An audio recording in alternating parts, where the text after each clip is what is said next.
dan dia tanam ialah pokok tamar ajwa. Sebagai simbol Yahudi akan kembali ke Madinah. Dan Madinah lah bumi Yahudi. Jangan siapa nafikan. Sebab ketika Rasulullah sampai ke Madinah, orang Yahudi sudah bertapak di situ begitu lama. Dan ketika Rasulullah mengadakan perjanjian Sahifah Madinah, mereka menyebut setiap bangsa Yahudi dalam perjanjian tersebut. Dan Yahudi yang diberikan jaminan Rasulullah tetap Yahudi. Sallallahu ala Muhammad, sallallahu ala Muhammad, sallallahu ala Muhammad, sallallahu ala.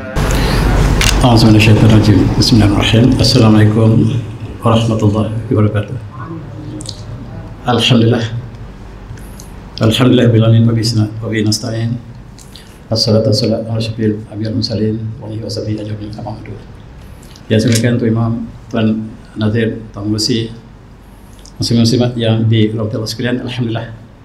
Dengan penuh kesyukuran kita mulakan kuliah bulan Syawal kita pada kita tangguh pada bulan Ramadan pas. Dan tajuk hari ini ialah kita renungi satu kisah yang saya ingin berkongsi dengan tuan-tuan, ialah tentang kisah sepohon tamar di kota Madinah Al-Munawwarah. Kota Madinah, kota yang terkenal dengan kebun tamar. Dan saya ingin berkongsi dengan satu kisah pohon yang spesial ini, tetapi dia membawa bencana. Kita mulakan dengan ayat surah Al-Hash. A'udzubillahi minasyaitonir rajim. Walladzi akhrajal ladzina kafaru min ahlil kitabi min diyarihim li'awwal hash ma zanantum an yakhruju wa dhannu annahum ma'ahum huzunhum min Allah fa'atahumullahu min haitsu lam yahtasibu wa qad biqulu min raba yakhrujuna bitahum bi'adihim wa aydil mu'minin fa'tabiru ya lil absar. Sadaqal azim. Dan dialah Allah yang mengeluarkan orang kafir daripada Bani Israel, Bani Al-Kitab, daripada rumah-rumah mereka di Madinah pada kali pertama pengusiran mereka. Dan mereka tidak sangka mereka akan keluar daripada kampung halaman mereka. Mereka menyangka bahawa kota yang mereka bina dapat menjaga mereka daripada bencana tersebut.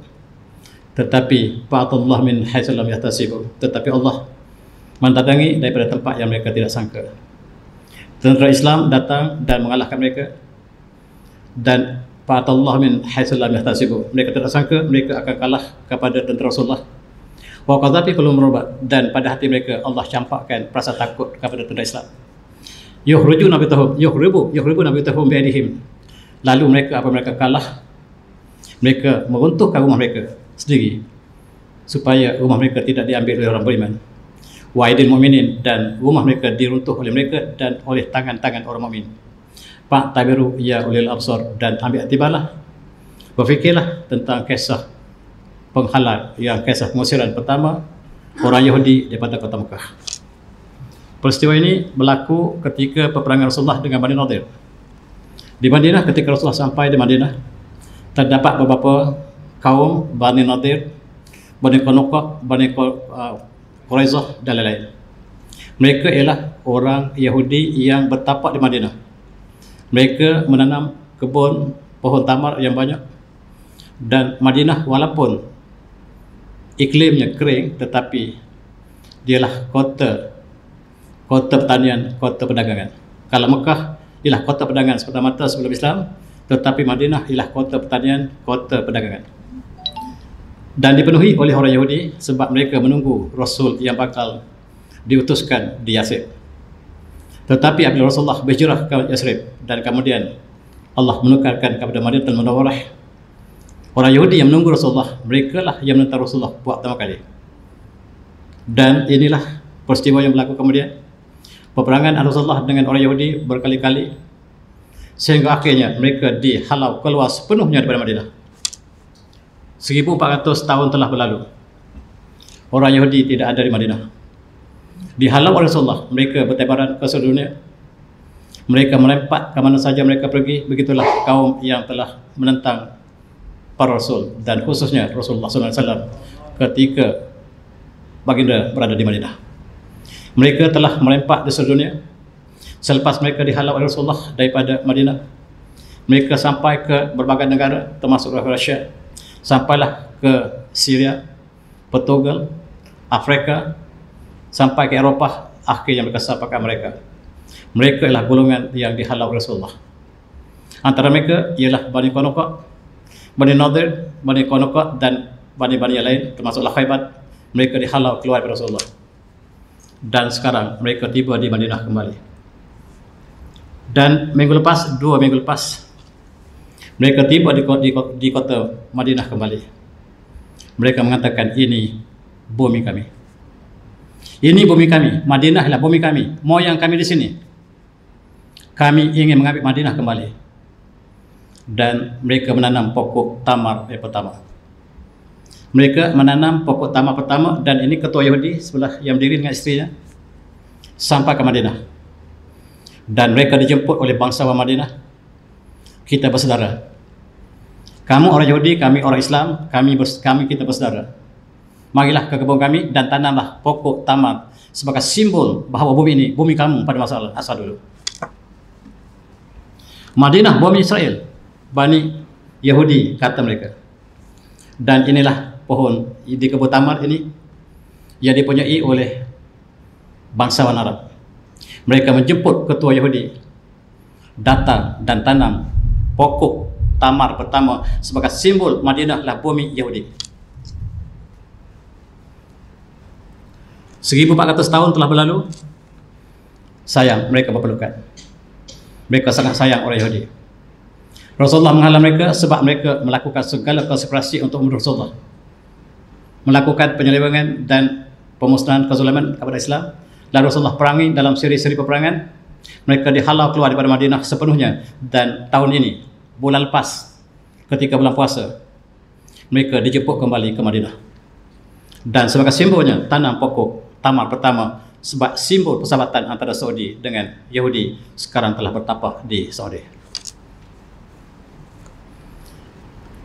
Dan inilah pohon yang ditanam.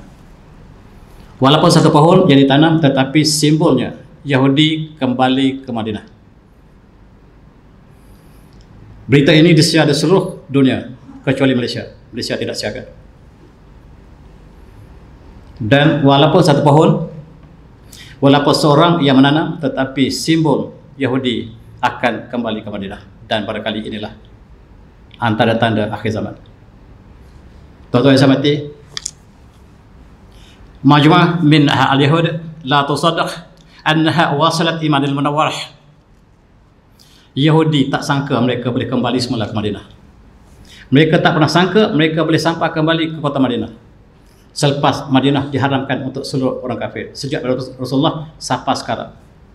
Tetapi mulai tahun ini orang Yahudi dibenarkan masuk ke Madinah. Tuan-tuan yang bakal menaikkan haji tahun depan, tahun ini, dan sekiranya tuan-tuan lihat orang yang pakai seluar pendek di Madinah, jangan heran sebab orang Yahudi telah masuk ke Madinah. Inilah tujuan saya berbincang dengan tuan-tuan untuk kita berfikir. Dan inilah Yahudi pertama, namanya telah mula menanami pokok tamar ajwa yang sangat mulia sebagai simbol. Dan persoalannya, siapakah bangsawan Arab yang menjemput mereka untuk menanam pokok ini? Itu persoalannya. Mereka tidak boleh datang tanpa ada jabatan. Dan mereka diraihkan begitu besar. Mereka diarak dan berita ini keluar sedunia kecuali Malaysia. Berita ini tak keluar di Malaysia. Dan dia berlaku pada bulan puasa lepas. Dan apakah yang berlaku seterusnya? Kenapa mereka memilih pokok tamar ajwa? Dan satu hadis Rasulullah bersabda yang diriwayatkan oleh Imam Tirmizi, ajwa min jannati. Tamar ajwa ialah berasal pada syurga. Wa fiha shifa'un min su', dan dia adalah penawar kepada racun. Hadis-hadis yang banyak tentang tamar, dan dia tanam pokok tamar ajwa. Inilah pokok tamar ajwa yang sudah berbuah, dan yang dia tanam ialah pokok tamar ajwa sebagai simbol Yahudi akan kembali ke Madinah. Dan Madinah lah bumi Yahudi, jangan siapa nafikan.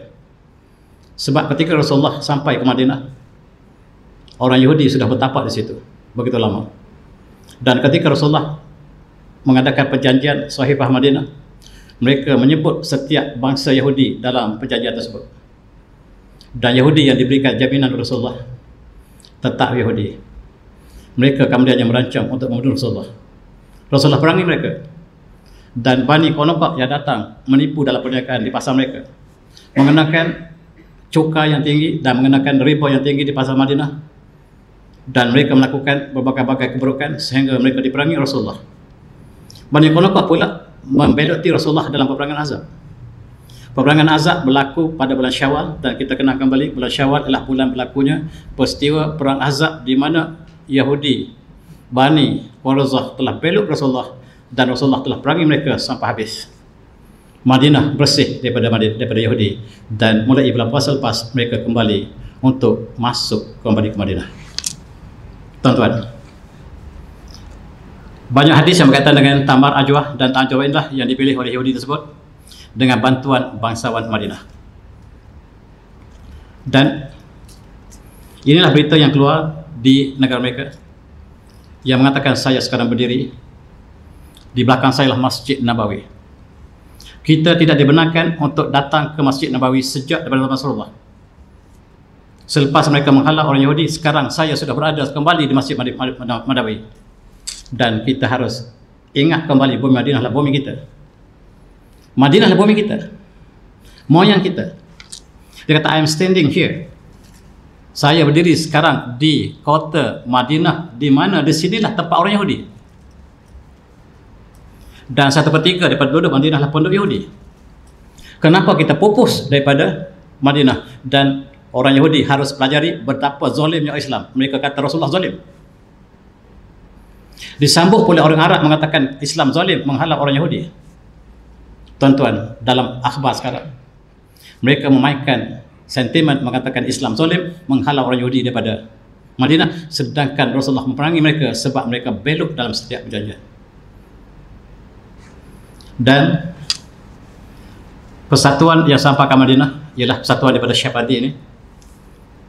Dia bukan tentang mazhab, tetapi dia adalah persatuan Yahudi yang bertapak di London. Dia adalah NGO, tetapi NGO yang disokong oleh Zionis. Dan kedatangan kumpulan NGO ini ke Madinah ialah sebagai susulan daripada hubungan antara Yahudi, negara Israel dengan Saudi. Mereka sedang merancang untuk adakan hubungan secepat mungkin, dan Saudi bakal mengiktiraf negara Israel dalam konteks normalisasi. Dan tokoh ini namanya Rizik Safa ini ialah tokoh yang sedang berjuang untuk mengadakan hubungan antara Yahudi Israel dengan Arab Saudi, termasuklah UAE, dan mereka menggunakan Ittifaqiyah Ibrahimiyah ataupun sebagai Abraham Accord sebagai simbol Islam, Yahudi dan Nasrani harus bersatu kembali. Dan kita tak perlu lagi Islam, kita tak perlu Kristian, kita tak perlu lagi Yahudi, kita bina satu agama baru. Agama ini kita panggil One World Religion, untuk musnahkan Islam.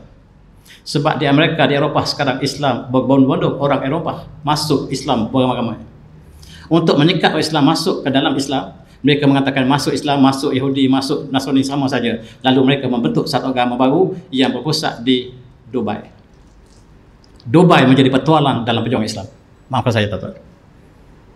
Kita lihat mereka lah daripada golongan yang merancang untuk adakan hubungan antara Israel dan Saudi. Di pihak Saudi, mereka ada ulama besar. Profesor Muhammad bin Abdul Karim Al-Isa, ulama besar Saudi, yang ditugaskan untuk mengadakan hubungan dengan Israel, supaya Saudi dengan Israel sama-sama bergabung untuk mengiktiraf Israel, sedangkan Israel membunuh umat Islam Palestin setiap hari dan ketika. Bulan puasa begini mereka membunuh umat Islam di Palestin. Mereka membunuh di Masjid Al-Aqsa, sedangkan Saudi sedang mengadakan perancangan untuk berbaik dengan Israel. Mari kita renung, tuan-tuan. Kita satu jasad yang sama. Umat Islam sama dari timur atau barat, utara, selatan, kita jasad yang sama. Dan dia adalah pengerusi Setiausaha Agung Liga Islam Rabitah Islamiyah Alamiyah. Dan dia adalah ulama besar Saudi. Dan dia telah mengadakan hubungan. Dan ini ada hubungan dengan dasar Saudi baru, iaitu yang dipimpin oleh putera mahkota yang dinamik, yang ingin menukarkan Saudi bukan lagi negara yang berasaskan pada agama, lebih lagi Islam, dan mereka ingin jadikan Saudi sebagai negara yang semaju Eropah. Dia malu dengan Islam. Sebagai permulaannya kita buka Madinah dan Mekah kepada orang bukan Islam. Kenapa kita nak halang orang Islam bukan Islam datang ke Madinah?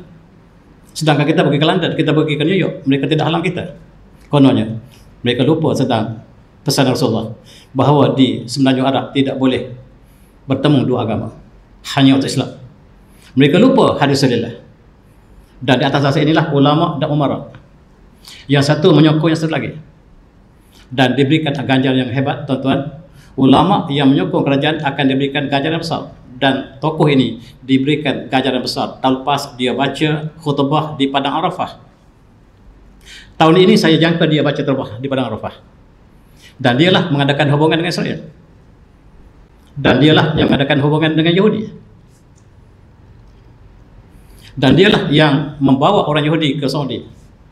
Kita satu saudara yang sama. Dan mereka mulakan hubungan ini sejak pada tahun 2020 ketika kita mula kena COVID di negara kita, dan di Saudi juga mereka sedang merancang untuk mengadakan hubungan antara Saudi dengan Israel. Orang contact person ialah Profesor Muhammad Isa Abdul Karim, iaitu ulama besar Saudi. Siapa yang menentang dasar ini, mereka akan dipenjara. Beberapa orang imam Masjidil Haram dipenjara sebab mereka menentang dasar ini. Siapa yang menentang, mereka akan dapat akibat yang hebat, dan mereka yang menyokong, mereka akan dapat ganjaran yang hebat. Rumah mereka seperti istana diraja. Mereka yang bersama dengan ulama yang bersama dengan umara akan hidup dengan mewah, dan ulama yang menentang menerima nasib yang malang. Itulah suasana yang kita hadapi. Dan tuan-tuan yang bakal menunjukkan haji, perkara ini perlu menjadi bahan renungan sebelum kita bertolak untuk menunaikan haji yang mulia. Tuan-tuan, dia telah adakan hubungan dengan bukan sahaja Kristian, dengan ketua Yahudi. Mereka mengadakan MOU. Mereka telah mengadakan satu agama baru. Islam tak perlu lagi. Kita hanya perlu satu agama, iaitu agama yang bukan Islam, bukan Kristian, bukan Yahudi. Kita panggil one world religion, satu agama dunia. Dan inilah ciri Dajjal yang telah muncul depan kita. Ini ciri Dajjal yang kecil. Mereka membawa kemusnahan kepada Islam. Dan kita lihat mereka mengadakan hubungan bukan saja dengan Yahudi tetapi dengan Kristian. Dan ulama besar ini tidak boleh dibantah sebab dia adalah ketua fatwa Saudi dalam konteks Setiausaha Agung Rabitah Islami Alamiah. Dan dia sangat aktif mengadakan hubungan untuk merealisasikan satu one world religion. Dalam konteks ini telah terbina satu lagi agama baru, namanya Kristian.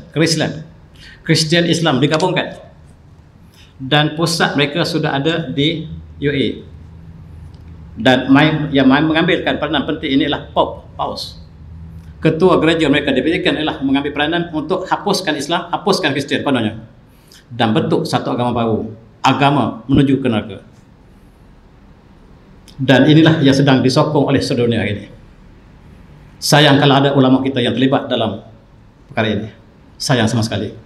Mereka sekarang telah membawa generasi mereka ke seluruh dunia. Saya dipahamkan mereka sampai ke Uzbekistan, Tajikistan untuk promosikan agama baru. Jangan-jangan mereka sampai ke negara kita. Mereka sedang menerangi dunia untuk memperkenalkan agama baru. Rupa-rupanya Dajjal perkenalkan agama baru. Dalam konteks ini mereka telah bina masjid baru, bukan masjid, rumah ibadat bukan Islam, bukan Kristian, bukan Yahudi, tetapi rumah ibadat pertama yang pernah disebut sebagai Abrahamic Family House. Tempatnya Abu Dhabi, yang dibuka pada tahun lepas. Sebenarnya tak buka, hanya dibuka pada bulan puasa ini. Mereka hanya buka bulan puasa, itu pun belum pasti apakah benar-benar mereka buka. Dan di sini boleh semua masuk. Orang Kristian boleh masuk, orang Islam boleh masuk, dan mereka bergabung dalam bangunan ini. Tuan-tuan kalau pergi ke London ataupun ke airport mana-mana, sekarang ada prayer room, bilik solat. Orang Islam boleh masuk, Kristian boleh masuk, Yahudi boleh masuk, dan kita tumpang solat di situ. Inilah gambaran untuk membawa satu agama baru. Dan mereka mengajak kita ke neraka. Marilah kita kenang kembali. Dan mereka mengatakan dibuka pada bulan Syawal. Saya tidak pasti apakah benar. Sebagai hubungan pertama, Kitab Taurat yang disimpan di UAE diserahkan kepada Yahudi sebagai simbol persahabatan yang abadi. Dalam konteks ini, mari kita lihat bagaimanakah Yahudi dihalau oleh Rasulullah daripada Madinah, supaya mereka faham kenapa Rasulullah menghalau Yahudi daripada Madinah. Mereka melakukan perjanjian, tetapi perjanjian mereka tidak pernah ditepati. Kita lihat 1400 tahun lalu, Yahudi telah dibersihkan daripada Madinah. Madinah bebas daripada Yahudi, dan mereka mengatakan bahawa Madinah penuh dengan kebun tamar. Betul. Sebahagian yang diusahakan oleh Yahudi, betul. Tetapi mereka telah diperangi oleh Rasulullah, dan hukum ataupun undang-undang peperangan tertaluk pada mereka. Kita lihat bagaimanakah Madinah terletak di antara dua ataupun banjaran gunung yang seperti itu. Termasuklah gunung-gunung, dan Madinah lah berada di antara gunung. Untuk masuk ke Madinah, kita masuk melalui salah satu daripada genting. Ada 7 genting, 7 pintu untuk masuk ke Madinah. Hanya 7 pintu. 7 pintu ini dijaga oleh para malaikat, dan tidak boleh Dajjal masuk ke situ. Tetapi Dajjal kecil telah mula masuk. Dajjal kecil telah mula masuk dengan ramainya, sebab dasar kerajaan yang membuka ruang ini kepada masyarakat umum dunia.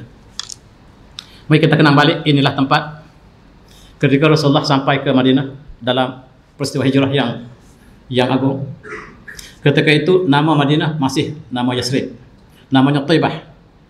Dan inilah tempat Rasulullah sampai, yang dipelihara oleh, untuk kita lihat kenang kembali, di sana ada sumber air dan pohon-pohon dan pohon tamar. Ini tempat Rasulullah tiba di Madinah. Kemudian Rasulullah membina Masjid Quba sebagai pertama, dan penuh dengan pohon tamar. Benar, kisah kita inilah pohon tamar. Madinah lah kota yang penuh dengan pohon tamar. Sampai hari ini pun kita masih lihat kebun tamar yang banyak di Madinah. Dan kita lihat kisah yang menarik yang barangkali kita lihat dalam 2 tahun lepas, kisah Amr Salam. Amr Salam ketika hijrah Rasulullah, dia berada di atas pokok tamar.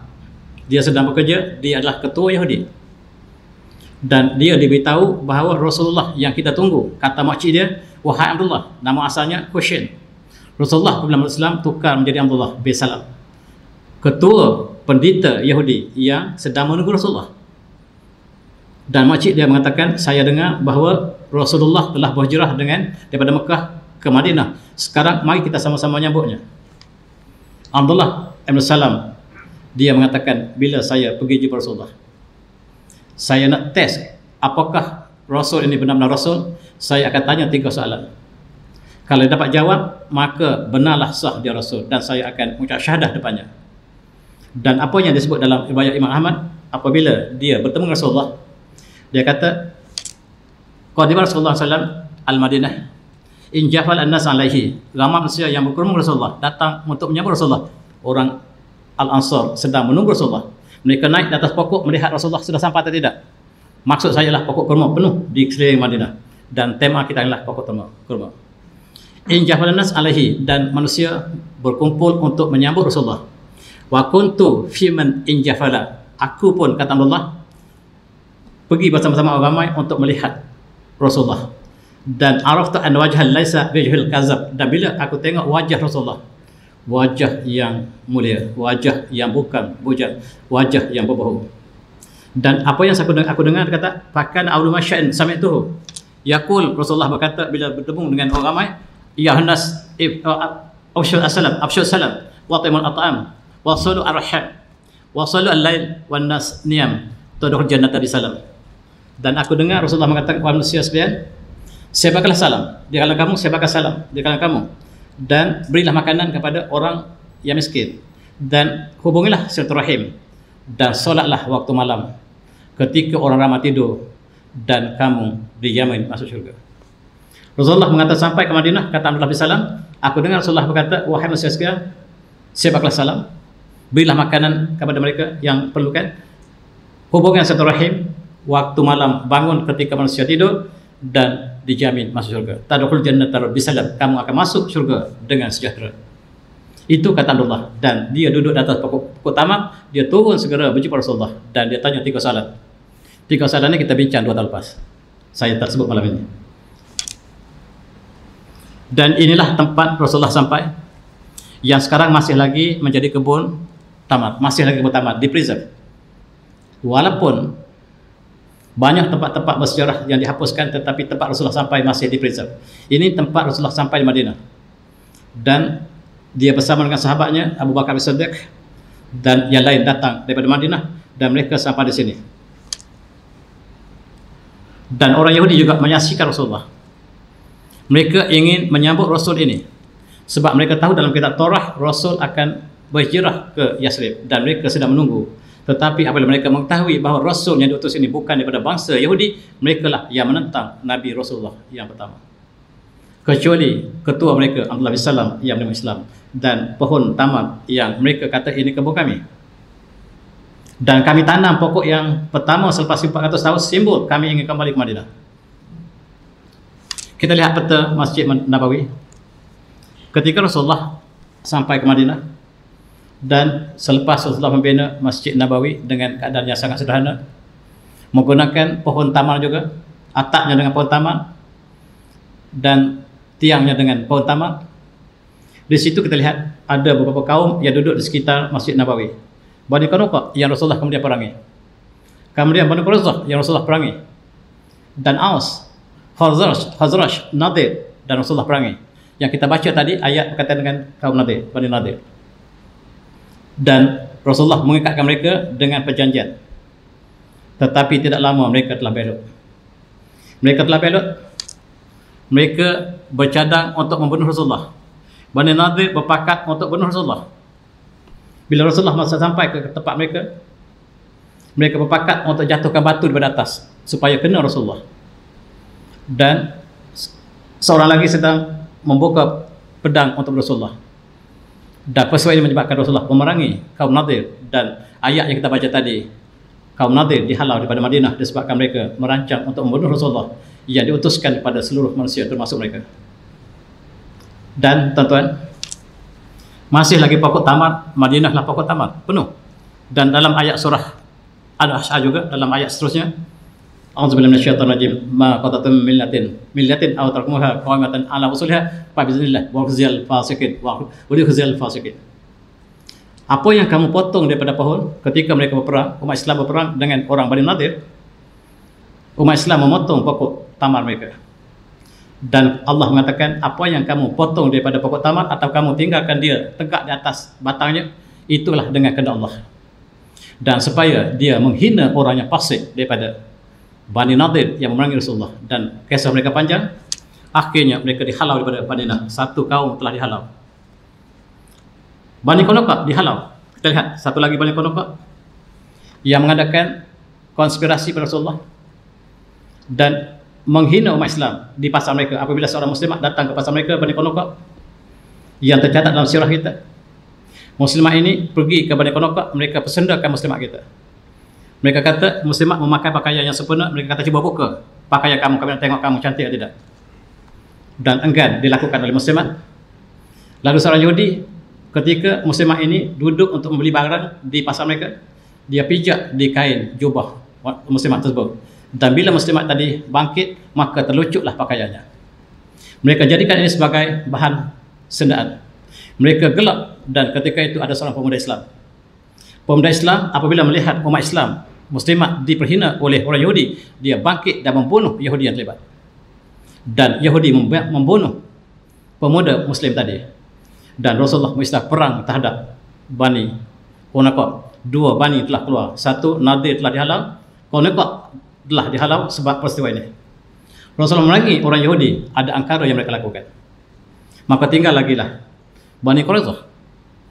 Dalam peperangan Khandaq, lihat tuan-tuan, Rasulullah menggali parit di depan Madinah. Sebab untuk masuk Madinah mesti melalui depan Madinah ini. Rasulullah menggali parit di situ. Dan Madinah dikelilingi oleh gunung. Ada satu lagi lembah di selatan Madinah yang tempat duduk Bani Quraidah.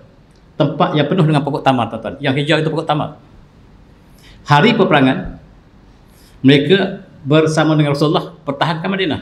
Tetapi hari peperangan mereka bersama dengan tentera Ahzab yang dipimpin oleh Quraisy. Dan umat Islam hampir kalah. Tuan-tuan lihat dalam surah Al-Ahzab Bagaimanakah Allah membayangkan perasaan Rasulullah ketika mereka dibelok oleh Bani Quraizah? Wa jazzatil absar wa badal qulubul hanajir wa tazunna billah zanuna. Mata Rasulullah terbeliak dan jantung naik sampai ke sini. Sebab Madinah telah dikepung oleh tentera Azab dan tentera Azab boleh masuk pada belakang. Umat Islam tidak bertahan lagi. Dan malam tersebut mukjizat ilahi telah berlaku. Angin yang kejam telah menghancurkan tentera Azab. Dan setiap hari raya kita merayakan peristiwa ini. Dan kita merayakan setiap peristiwa ini untuk mengatakan bahawa wahazamal ahzab wahdah, sadaqa wadah, wa nasara amdah, wa azadundahu wahazamal ahzab wahdah, dan Allah mengalahkan seluruh tentera Azab. Dan peristiwa ini kita kenang setiap kali kita merayakan hari raya, kita ulang peristiwa peperangan Ahzab atau peperangan Khandaq, dan itulah peristiwa yang sangat agung dalam Islam. Inilah parit yang dibuka di Gali Rasulullah. Lebarnya 10 meter. Kuda tak boleh lepas. Kemudian dalamnya 5 meter. Tetapi ada tempat yang sempit, dan situlah tempat tentera Ahzab boleh melompat keluar, boleh masuk ke dalam Madinah, tetapi segera dibunuh oleh Sayyidina Ali. Peperangan ini sangat sengit, yang berlaku pada bulan Syawal bulan ini. Kita ambil iktibar peperangan sangat-sangat dahsyat. Allah rakamkan dalam satu surah untuk menggambarkan betapa umat Islam dikhianati oleh tentera Ahzab, antaranya yang disokong oleh Bani Quraizah. Peperangan dimenangi oleh Rasulullah.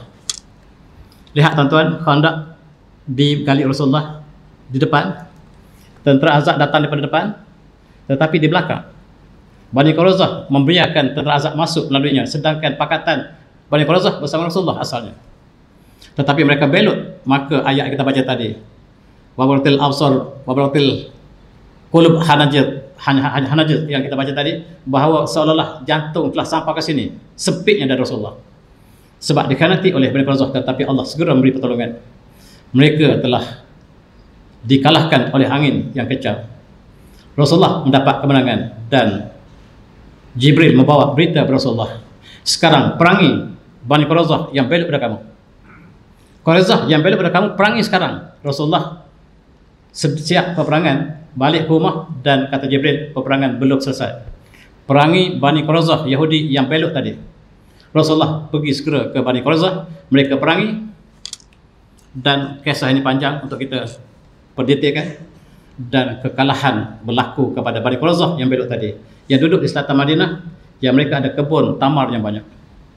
Sekarang mereka ingin kembali di sini. Mereka ingin kembali ke Madinah, di tepi masjid kita. Sebab mereka kata ini kampung kami. Benar. Tetapi mereka telah belok Rasulullah. Dan Rasulullah perangi mereka sampai habis. Ini tempat kampung mereka yang ada sekarang. Tempat Bani Quraizah dibiarkan terbiar di situ. Peperangan telah berakhir dengan kekalahan Bani Quraizah. Rasulullah bertanya pada sahabat, apa hubungan mereka yang belok ini? Maka para sahabat menjawab, hukumanlah seluruhnya dipancung mati. Ini Bani Quraizah yang dipancung habis seluruhnya. Sebab mereka belok, ini ialah hukum Islam terhadap mereka yang belok. Wanita dan kanak-kanak ditawan, manakala lelaki semuanya dipancung, dan tinggallah kampung di sini. Mereka ingin kembali di sini. Yahudi yang tanam pohon di Madinah ingin kembali ke sini. Mereka klaim ini kampung mereka. 1400 telah berlalu, tetapi mereka masih klaim inilah kampung mereka. Dan kebenaran palsuan, peperangan antara benar dan palsu akan terus berlaku sehingga hari kiamat. Tuan-tuan, mereka dibunuh seluruhnya oleh Rasulullah. Dan akhir sekali ialah peperangan apabila Bani Quraizah telah dihalau keluar, Bani Qainuqa telah halau keluar, Bani Nadir keluar, tinggal satu lagi, yaitu Yahudi terakhir, Khaybar. Khaybar penuh dengan keutamaan sampai sekarang, tuan-tuan, masih lagi. Ini kebun mereka dan kota mereka, kota Yahudi yang bertapak di sini, yang Rasulullah perangi, yang mereka tidak sangka mereka boleh kalah, tetapi mereka kalah. Cuba tengok mahkota mereka, tentera kota mereka masih kekal sampai hari ini. Yang menarik, tuan-tuan, Kerajaan Saudi memelihara kota Yahudi ini dengan sempurna, tetapi seluruh bangunan Islam di Mekah dihancurkan. Mereka kekalkan kota Yahudi. Mereka hancurkan kubur-kubur Islam di Madinah, di Mekah. Tetapi mereka sangat menjaga tempat terakhir Yahudi. Dan Yahudi mengatakan, kami bakal bertapak kembali di sini. Dan ini kota yang dibina oleh Khaybar, dan selepas peperangan Khaybar dihalau seluruhnya Madinah daripada Yahudi halau sepenuhnya daripada Madinah, maka tinggallah Islam di Madinah. Dan kisah pohon tamar telah berlaku.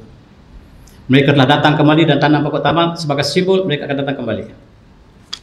Dan apabila kerajaan Saudi ditubuhkan dengan bantuan daripada dua kumpulan, keluarga Saudi dengan keluarga Wahabi bergabung untuk membentukkan kerajaan Saudi, mereka menjadikan pokok tamar sebagai simbol mereka. Masih kisah pohon tamar. Dan satu masa King Faisal mengatakan apabila pada asalnya negara Saudi ditubuhkan oleh Yahudi dan British Yahudi menubuhkan Saudi, tuan-tuan. Tetapi raja yang ketiga, keempat, Ali Faisal, lupa penjajah ini. Dia ingin memutuskan, dan apabila Palestin diserang oleh Yahudi, dia mengatakan kami akan boikot Israel. Sedangkan negara kamu dibina oleh Israel.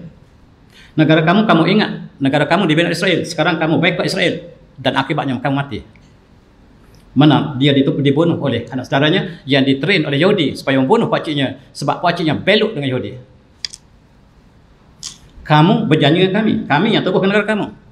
Sekarang kamu belok pada kami. Tuan-tuan, kata Faisal, Yahudi ialah kami, saudara kami. Kami asalnya Yahudi, kata Faisal. Kami keluarga Yahudi, kami masuk Islam. Tetapi saudara kami di Palestin, di Yahudi, mereka masih belum Islam. Tetapi kami bersaudara. Rupa-rupanya keluarga Saudi, keluarga Yahudi. Dan mereka telah masuk Islam. Bila mereka mengatakan kami akan hancurkan kamu, wahai Faisal, dia kata kami hidup dengan susu, dengan tamar. Tamar lagi cerita. Kami boleh hidup dengan tamar dan susu, dan itulah yang kami hidup sepanjang sejarah kami. Tuan-tuan yang hormati, ini keluarga Saud yang di atas memeluk Islam. Mereka daripada keluarga Yahudi yang disembunyikan pada hari ini. Tetapi bila selesai, bila mereka Islam, mereka saudara kita, tidak ada masalah. Tak kira bangsa, bangsa tidak ada penting dalam Islam. Bila mereka memeluk Islam, mereka ialah saudara kita. Tetapi mereka menganggap Yahudi adalah saudara mereka. Itu sebab mereka jemput ke Madinah untuk tanam pokok kurma. Kalau mereka tak jemput, tak boleh datang. Sebab persaudaraan, sepupu kami. Walaupun dia bukan Islam, dia sepupu kami. Oleh sebab itu datangnya orang ini ke Madinah ialah sebab darah, talian berdarah. Dan ini adalah general Iran yang memusuhi Saudi semasa dulu. Sekarang mereka berpakat. Dia mengatakan bahawa saya nak beritahu kepada kamu bahawa seluruh kerajaan Saudi ini ialah keluarga Yahudi. Mereka datang daripada keluarga Yahudi, tapi mereka telah masuk Islam, maka selesailah. Tetapi darah mereka masih ada hubungan dengan Israel. Itu sebab mereka sangat rapat dengan Israel, sebab perjalanan darah. Walaupun agama telah berlainan, mereka ada sentimen persaudaraan darah. Dan kedatangan bukan Islam ke Madinah dialu-alukan oleh pemimpin baru mereka. Dan yang mereka bukakan ruang kepada Yahudi sebab saudara kami. Walaupun mereka bukan Islam, tapi saudara kami. Saudara. Dalam konteks ini, apa yang mereka lakukan dalam dasar wawasan 20-30 ialah sebahagian daripada perancangan untuk membuka Madinah kepada orang bukan Islam. Tuan-tuan, kalau tuan-tuan pergi pada satu masa dulu untuk pergi ke Madinah dan Mekah, kita lihat untuk orang Islam ke sini, lil muslimin faqat. Untuk masuk ke Masjid Nabawi hanya orang Islam dibenarkan. Li ghairil muslimin harus melencong ke kanan. Harus kita melencong ke Taif, ke tempat lain, dan untuk sampai ke Masjid Nabawi harus kita pergi straight. Bukan Islam telah masuk. Ini 2-3 tahun lepas. Tetapi untuk tanda Islam saja telah dibuka sekarang. Lil muslimin faqat telah dipadamkan. Warga muslimin faqat telah dipadamkan, dan siapa-siapa saja boleh masuk ke Madinah. Siapa saja tuan-tuan hari ini kalau pergi ke Madinah, barangkali tuan-tuan akan berangkat haji ke Madinah lebih awal, dan jangan terperanjat sekiranya tidak ada lagi tanda ini. Dan dasar baru Saudi membuka ruang Madinah, walaupun mereka mengatakan Mekah masih mereka haramkan, tapi Madinah mereka telah buka ruang kepada bukan Islam. Dan fi sabiqah lam tuhdith peristiwa ini tidak pernah berlaku sejak 1400 tahun lepas. Dan tanamnya pokok tamar ini ialah persahabatan kami. Kami boleh beragama, tapi kami saudara sama. Kami masih bersaudara. Kami sepupu. Dan tanam pokok ini ialah simbol kami menjalinkan kembali persahabatan kami. Dan rupa-rupanya Amerika, Yahudi telah adakan hubungan dengan Saudi begitu lama secara sulit, tetapi mereka mula membuka secara terbuka pada ketika kita diserang oleh COVID-19. Yang lepas pada tahun 2020 mereka mengadakan hubungan terbuka. Kita bagi ruang tuan sana. Silakan.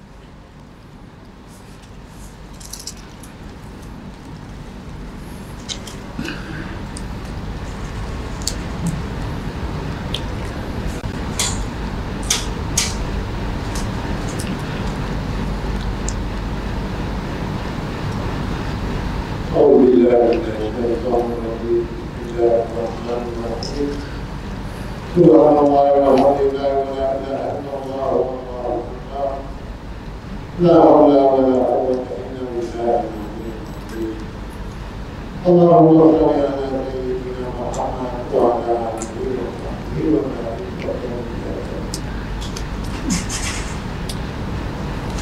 Allahu akbar.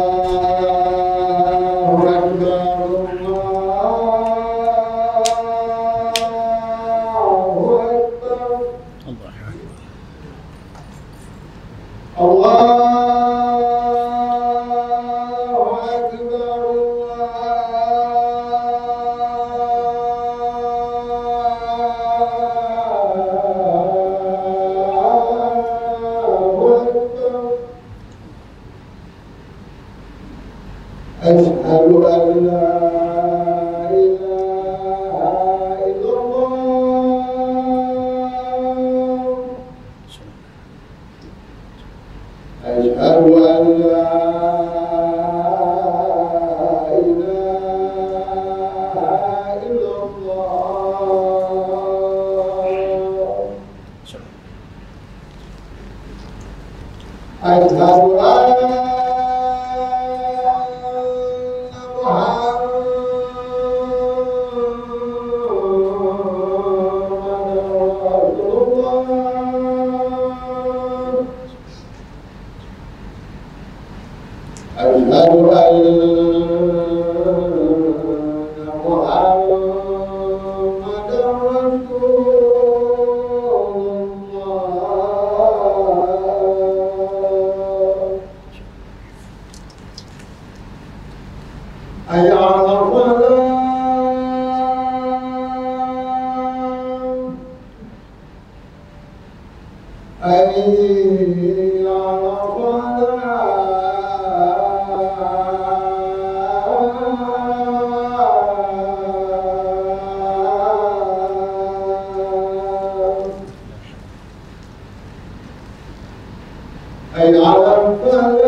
Alhamdulillah.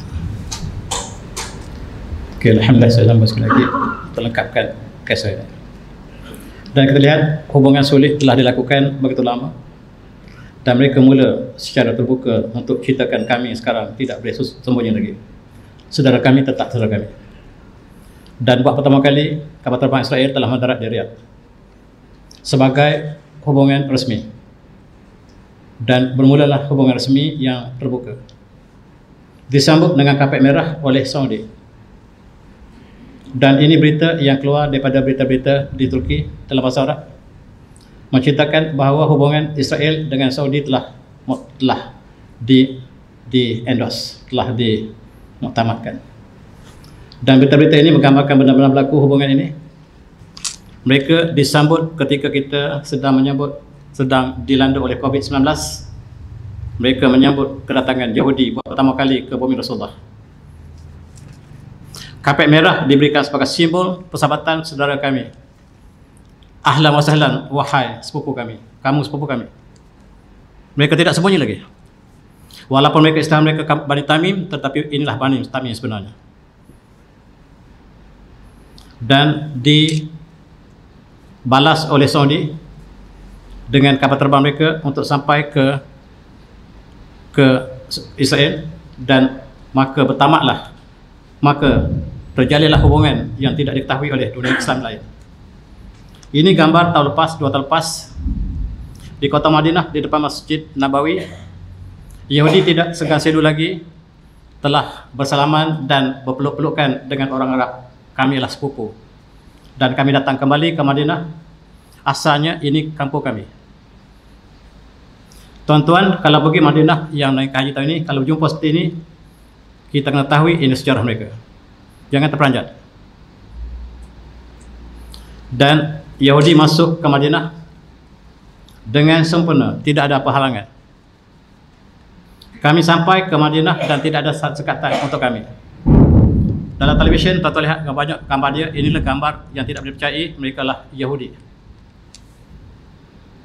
Dan mereka masuk bukan saja ke kawasan Madinah, tetapi ke Masjid Nabawi. Dan dia bangga mengangkat tali pinggangnya, saya Yahudi.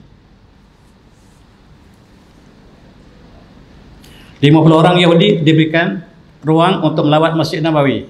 Di sinilah kebun tamar kamu dulu.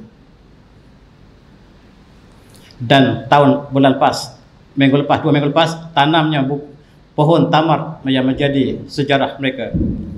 Yang saya sebut sebagai tajuk perbincangan kita adalah sepohon kisah, sepohon tamar, itulah maksudnya. Bukan sepohon tamar, tapi hubungan antara dua bangsa, dua keluarga bangsa yang sama, berlainan agama. Dan mereka telah masuk dengan bebas Masjid Nabawi. Dan tuan-tuan, mereka bergambar seorang Arab, seorang Yahudi. Kita bersaudara, kita berlainan agama. Saudara tetap saudara. Dan mereka membeli belah emas yang banyak di Madinah, tuan-tuan, kedai emas yang banyak. Telah shopping dengan banyaknya Yahudi untuk menggambarkan mereka bebas masuk ke Madinah. Selama 1000 tahun sejak ketika zaman Sultan Az-Zanki, Nuruddin Az-Zanki, yang tidak membenarkan orang kafir masuk Madinah, sekarang telah dibenarkan kembali. Dan ini ialah jurnalis Yahudi yang terkemuka, namanya Jil Tamari, telah masuk ke Masjidil Haram. Bukan Madinah, tetapi Mekah. Tahun lepas ketika mengadakan laporan tentang haji di Padang Arafah, dia mula daripada Masjidil Haram, bagaimanakah umat Islam berpindah daripada untuk haji dengan ihram sampai ke Padang Arafah, dan dia ikuti rombongan haji. Dan dia adalah Yahudi. Tadi Madinah, sekarang Mekah. Dan dia buat laporan secara langsung. Ini gambar dia berada di Bukit Jabal Rahmah di Arafah. Dia buat laporan, sekarang saya berada di Arafah. Inilah pandangan umat Islam. Di sinilah orang Kristian, orang Yahudi pernah bertapak di sini dulu asalnya. Sekarang kita dihalau keluar dan tibalah masa untuk kita kembali semula ke Madinah. Dan laporannya dalam televisyen Yahudi dan dia melaporkan secara langsung ke dalam televisi Yahudi bahawa saya dapat masuk ke Mekah dengan tanpa ada halangan. Dan saya disambut oleh orang Arab. Kemudian rombongan demi rombongan dihantar untuk mengadakan hubungan secara tidak langsung antara dua negara ini. Dimulakan dengan NGO yang menanam pohon tamar juga NGO. Kerajaan bersembunyi di sebalik NGO. Dan tuan-tuan, diikuti oleh rabai mereka. Rabai ialah ulama mereka yang sedang mengadakan hubungan melalui NGO, dan ini dilaporkan oleh televisyen selain pada kita negara Islam. Dilaporkan oleh televisyen 24, dan inilah Datuk Bandar Madinah. Datuk Bandar Madinah ini namanya ialah Faisal bin Salman bin Abdul Aziz. Dia adalah Datuk Bandar Madinah Rahaba bil Yahud fi Madinah Rasulullah sallallahu alaihi wasallam. Ba'da manahum min duhuliha liwaqt tawilah rahaba bi ayri assalamu alaikum warahmatullah. Kita tidak benarkan Yahudi masuk ke Madinah begitu lama, sayang sekali. Sekarang saya bukakan pintu seluas-luasnya untuk masuk ke Madinah. Silakan. Dan saya mengalu-alukan kedatangan saudara kami Yahudi datang ke Madinah dengan rahaba, marhaban bikum. Dan bila sampai ke Madinah, sebutlah shalom alaikum warahmatullah. Kita sebut assalamualaikum, mereka sebut shalom. Bila tuan sampai ke Madinah, kalau ada sebut shalom alaikum, itu maksudnya Yahudi. Shalom maksudnya salam juga dalam bahasa Yahudi. Dan sekarang dia mengalu-alukan dengan shalom alaikum warahmatullah. Dan Arab negosiasi dengan Israel sedang berjalan dengan lancar. Dimulakan dengan NGO dan akan ditamatkan dengan kerajaan. Umat Islam tidak ada bantahan. Setiap tahun kita akan pergi ke haji dan kita tidak ada bantahan. Mereka ingin tengok respon umat Islam. Dan Al Jazeera, saya sangat ingat Al Jazeera ini adalah badan penyiaran Arab, rupa-rupanya bahan badan penyiaran Yahudi. Kata Al Jazeera, sekarang tibalah masa Yahudi masuk kembali ke kampung asal mereka di Madinah. Saudi ialah bumi mereka. Tiba masa Yahudi kembali ke Saudi, dan kerajaan memberikan ruang yang luas untuk mereka, dan pertempuran antara benar dan palsu akan terus berlaku. Sekarang mereka telah tubuhkan satu NGO yang nama Diaruna, iaitu kampung halaman kami. Mereka mengatakan kampung halaman kami ialah seluruh Saudi. Pengurusi mereka bernama Jason Government. Dia telah buat peta di manakah orang Yahudi pernah berada di Madinah, Makkah, dan di manakah orang Yahudi pernah berada di semenanjung Arab. Dan dia telah lukis dengan lengkap di mana di situlah bumi Yahudi. Sebagaimana mereka klaim Palestin adalah bumi mereka, dan sekarang mereka klaim Saudi pula adalah tempat peninggalan mereka yang ditinggalkan oleh moyang mereka selama ini. Mereka telah buat peta, dan ini adalah Rabitah Al-Jamaah Al-Khalijah, dan ialah persatuan Teluk Yahudi Teluk yang sedang merancang mujtama', dan mereka telah tanda tempat-tempat Yahudi di kawasan ini. Ini kawasan mereka. Orang lain akan keluar daripada kawasan ini sebagaimana Palestin harus keluar, sebab itu bumi moyang mereka. Mereka telah tanda kawasan ini termasuk Iran, ini kawasan mereka. Yaman kawasan mereka. Kawasan Qatar kawasan mereka. UAE kawasan mereka. Dan kawasan-kawasan ini Madinah kawasan mereka. Yang nombor 10 itu khusus Madinah ialah bumi mereka. Tuan-tuan, mereka telah kembali ke tempat-tempat kampung mereka. Mereka mengatakan di sinilah tempat kami diperangi. Inilah Bani Quraidah yang dibunuh Rasulullah. Maka tiba masa untuk kami kembali semula. Dan inilah kampung kami yang kami ditinggalkan sampai sekarang tidak dimajukan. Dan sekarang masa tiba untuk kami kembali ke kampung halaman kami. Dan ini ialah kota Khaybar yang diperangi Rasulullah. Mereka jaga sebaik mungkin. Rumah Rasulullah mereka runtuh. Rumah Siti Khadijah mereka runtuh. Rumah Sayyidina Hamzah mereka runtuh. Sayyidina Abu Bakar mereka runtuh. Tetapi mereka pelihara kota Khaybar dengan cantik.